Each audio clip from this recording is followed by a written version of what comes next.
कुलकर्णी साहब, आपके हिसाब से हो क्या सकता है, होना क्या चाहिए? एक तो बड़ा ही आइडियल सिचुएशन है, हो क्या सकता है? देखिएगा लक्ष्मी जी, नेपाल ने ना अपने आप को ज्यादा आइडियलिस्टिक बनाने की कोशिश की। आप अगर ध्यान दें उनके इलेक्शन में 275 में से 165 तो डायरेक्ट है और फिर प्रोपोर्शनेट भी है, यानी कि एक आदमी 2 वोट देता है, एक इंडिविजुअल के लिए और एक पार्टी के लिए, और फिर वो पार्टी नॉमिनेट करती है, फिर औरतों के लिए अलग उसके ये है। तो एक तरीके से अपने आप को उन्होंने जकड़ रखा हुआ है। नेपाल में मुझे ऐसे लगता है नेपाल में वापस हिंदू राज, क्यों? क्योंकि वो एक मैं कहूँगा ड्राइविंग फोर्स था, और वो ड्राइविंग फोर्स नेपाल में अभी भी है, और उसको लेकर के कुछ का भी हम कहें वो, और जिस प्रकार से मार्क्सिस्ट लेनिनिस्ट कम्युनिस्ट पार्टी जो है, ये इनका जो सोच है, ये मुझे लगता है चीन का जितना इनका झुकाव है, उससे उनको तकलीफ और होती है। क्योंकि कितना भी कह ले, कितने नेपाली जाकर के सेटल होते हैं या कितने काम कर रहे हैं बीजिंग के अंदर, मुझे लगता है 100 भी नहीं होंगे।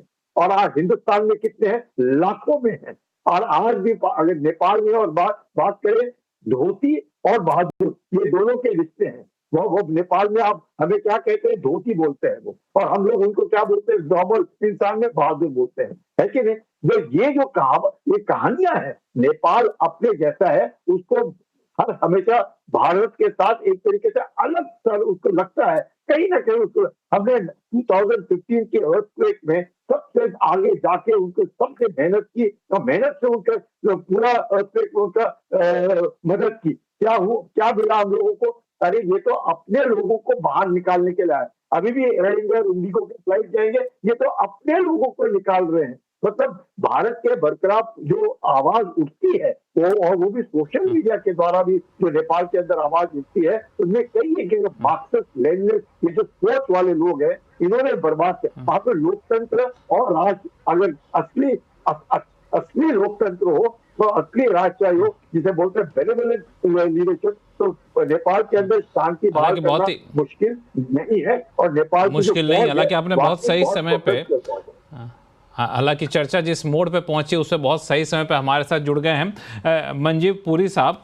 जो कि फॉर्मर डिप्लोमेट हैं और नेपाल में एम्बेसडर भी रह चुके हैं भारत के।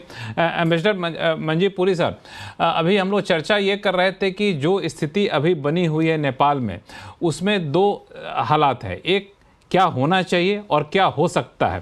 तो आपके हिसाब से अभी तात्कालिक समस्या को, अस्थिरता को खत्म करने के लिए क्या हो सकता है? बेस्ट पॉसिबल ऑप्शन क्या आपको दिख रहा है? वहां पर बातचीत चल रही है, आर्मी चीफ, जेनजी के जो लीडर्स हैं, प्रेसिडेंट, उन सब लोगों की बात चल रही है। देखिए, नेपाल काफी डिफरेंट देश है फ्रॉम इंडिया।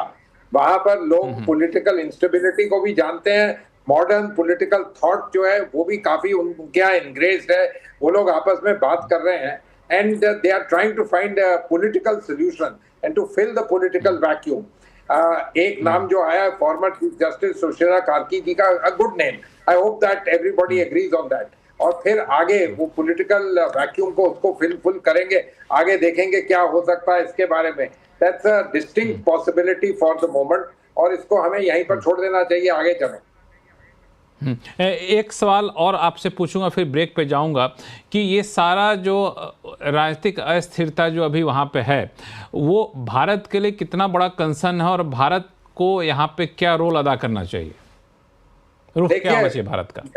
देखिए, हमारे नेबरहुड में इंस्टेबिलिटी वगैरह हो, naturally it is a matter of concern for us.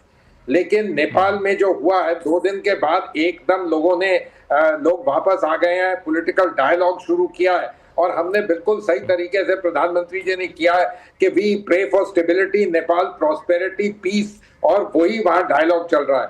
I am sure behind the scene हम भी लोगों को यही काउंसिल कर लें, आप लोग पॉलिटिकली एंगेज करिए एक दूसरे के साथ। Nepal is a politically active country, वो जानते हैं क्या होना, क्या करना चाहिए, and I hope they will be able to find a interim solution for the time बी। उसके बाद पार्लियामेंट डिसॉल्व करना, क्या नहीं करना, वो सब अभी होता रहेगा। लेकिन एक आर्मी है बैक में, वो एक जिसको कहते हैं स्थिरता देते हैं, प्रेसिडेंट है वहां पर, सुशीला कार्की जैसे समझे हुए सुलझे हुए नेता, फॉर्मर चीफ जस्टिस, लोगों ने उनका नाम लिया। So let's hope and see, and hopefully by tomorrow, day after, they'll have some kind of interim arrangement in place to take things forward.